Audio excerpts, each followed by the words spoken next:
I am Rabbi Randall Konigsburg from Beth Sholom B'nai Israel in Manchester, Connecticut. And when I was just a young boy, just a few years from my bar mitzvah, my father took me and we went together to a funeral.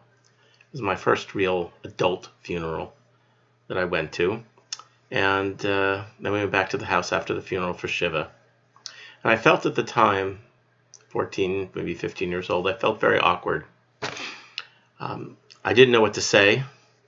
How does one show compassion in the face of death? The words that I thought of seemed so useless. So on the way home, we were riding in the car, I turned to my father and I asked him, I said, "What do you say? What are you supposed to say when you talk to a family who's just suffered a loss?" And the wise man that he was, he said to me, "You don't have to say anything at all. Just show up with your heart, and that's enough."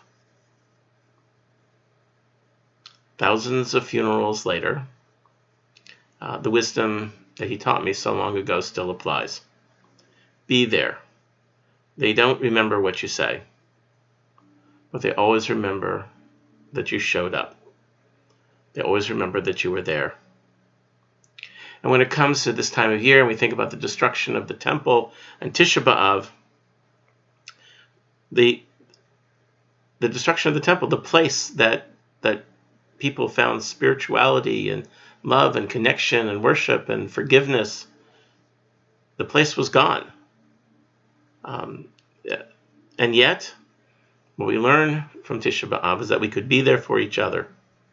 We could comfort each other in a time of disaster.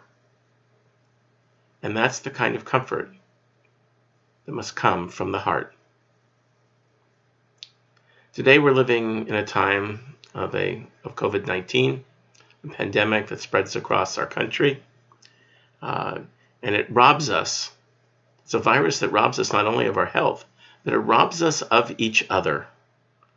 We are isolated from other people. When we go out into the world, we have to distance ourselves from them. Even our faces are hidden behind a mask. And we are far apart. We can't visit people who are sick in the hospital. We can't go to funerals. We can't attend a Shiva. This virus, in many ways, has left us totally alone. And yet, it's not always the physical presence. But even in a virtual world, we are still able to open our hearts. And that's still 90% of what it is that we need to do. We need to open ourselves to others and give them our heart, our open heart, so that even in isolation, they will know that they are not really alone.